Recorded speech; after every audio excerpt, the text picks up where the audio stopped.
I read this piece of work by Jung a long while back, and it was a meditation on the injunction to treat your neighbor as you would like to be treated. And what Jung pointed out, which I really liked, was that wasn't an injunction to be nice to other people. It was an invitation to reciprocity. It was something like this. It's like, you should figure out how you would like to be treated, like you were taking care of yourself. It's like, imagine you had a child that you really cared for, and someone said, well, people will treat this child exactly like you want them to, but you have to figure out what that is.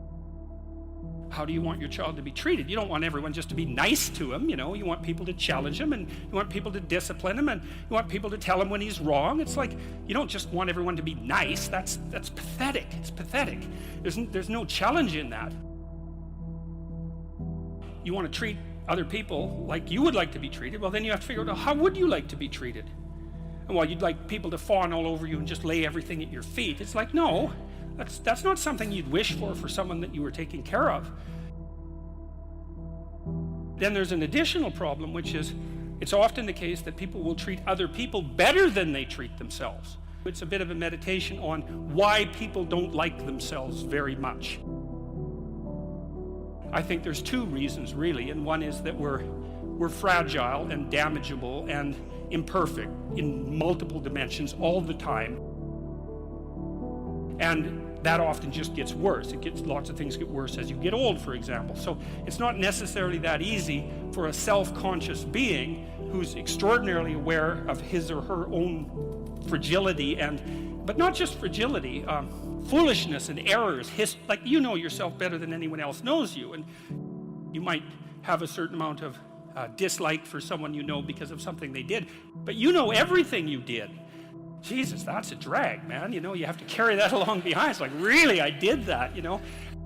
You're weak and kind of useless and prone to temptation, and you know all those things, you know, that just shouldn't be that way. And then you're also capable of pretty vicious acts of malevolence, and so you also know that about yourself. And so it's a real existential question for people. It's like, why the hell should you take care of something as sorry and wretched as you are? Despite the fact that you're not all that you could be, the proper attitude to have towards yourself is the attitude that you would have towards someone that you genuinely cared for, and that it's incumbent on you to act as if you genuinely care for yourself, just like you would act towards someone that you actually cared about, some other person. It's a reversal in some sense of the golden rule, right? And it's a discussion of why that's necessary. And also, more than that, it's a discussion of why you have a moral obligation to do that. It's not just that you should because it would be better for you. You actually have a moral obligation to do that, I think, because you make the world a much worse place if you don't take care of yourself. So you should bloody well take care of yourself, you know. It's partly because you have something valuable to bring into the world. That's the thing about being an individual. It's the thing that Western civilization has always recognized, that as an individual, you have a light that you have to bring into the world, and that if you don't bring it into the world is a dimmer place, and that's a bad thing, because when the world is a dim place, it can get very, very, very dark. You need to take care of yourself because you're in the best position to do that, and it's necessary for you to take care of yourself, despite the fact that we're mortal and vulnerable and self-conscious and capable, not only capable of doing terrible things, but actually do them. Despite all that, you still have that responsibility. I wanted to, hit the question as hard as I can to try to figure out, well, why people are contemptuous of themselves. And there's plenty of reason, that's for sure, but the reasons do not justify the mistreatment of yourself. Make friends with people who want the best for you. And that's a meditation on my own childhood and adolescence to some degree. I had friends who wanted the best for me and friends who didn't. And like you have an ethical responsibility to take care of yourself, you have an ethical responsibility to surround yourself with people who have the courage and faith and wisdom to wish you well when you've done something good, and to stop you when you're doing something destructive. And if your friends aren't like that, then they're not your friends. be careful about whom you share good news with. A friend is someone you can share good news with, you know. You go to them and you say, hey, look, this good thing happened to me. And they say, look, I'm so happy that that happened to you. Like, way to be. And they don't think, God damn it, why didn't that happen to me? And like, you know, you didn't deserve it. Here's a bunch of reasons you're stupid and why it won't work. It's like, that's not helpful. You know what, the other thing people are doing if they're trying to drag you down, let's say, is they're trying to see if you'll put up with it. Because they have this idea that maybe life isn't worth living and things aren't good, and that if they can besmirch, let's say, to use an archaic term, something that's pristine and good, then they demonstrate to themselves that there is no true ideal and that there's no necessary reason to be responsible and to strive forward. There is inequality. What that means is there's always going to be people around that are better at something than you are. And that's a problem, because you can get jealous and you can get bitter and you can get resentful, and worse, you can get hopeless. You need an ideal because you have nothing to aim at, but an ideal is a judge, and you always fall short of the ideal. So how the hell can you have the benefits of having an ideal without having the crushing blow that goes along with having the judge that always regards you as insufficient?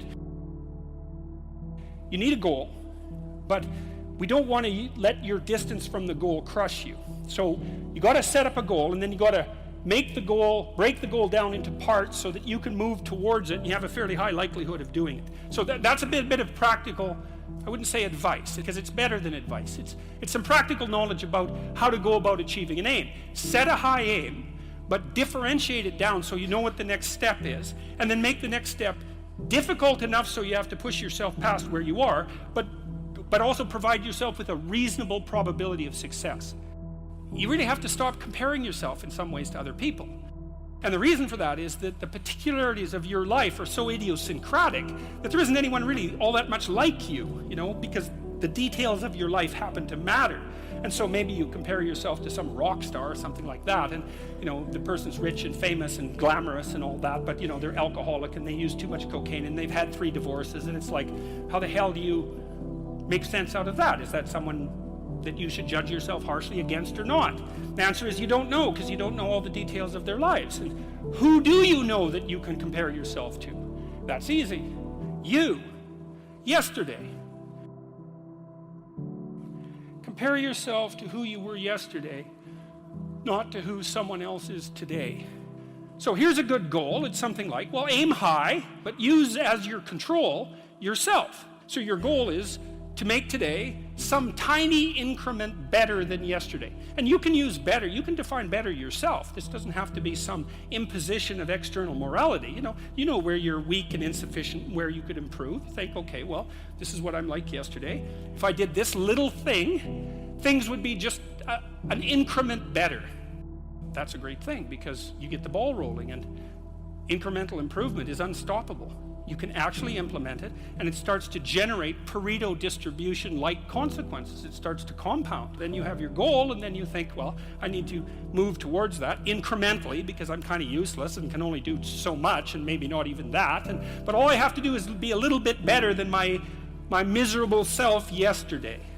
To listen to your resentment is one of the best things you can possibly do. You have to admit that it exists first, and then you have to admit to the fantasies that it's generating, and you have to admit to what you would regard as the way out of it. So that's all very difficult, because it means learning things about yourself that you probably don't want to learn. But resentment only means one of 2 things. It means either like shut the hell up, grow up, quit whining, and get on with it. That's one thing it means. Or someone is playing the tyrant to you, might even be you, and you have something to say and do that you should say and do to put it to a stop. One of the general rules of thumb about how to be successful is to confront things that frighten you forthrightly and with courage. And the goal should be, how could I conceive of my life so that if I had that life, it would clearly be worth living, so I wouldn't have to be bitter, resentful, deceitful, arrogant, and vengeful. Like, that's sort of the bottom line, right? Because that's what endless failure does to you. It's not good. That's what life without purpose and a goal does to you as well, because life is very hard. So you think, okay, well, I need to adopt a mode of being that would justify my suffering. And you can ask yourself that question. What would make this worthwhile?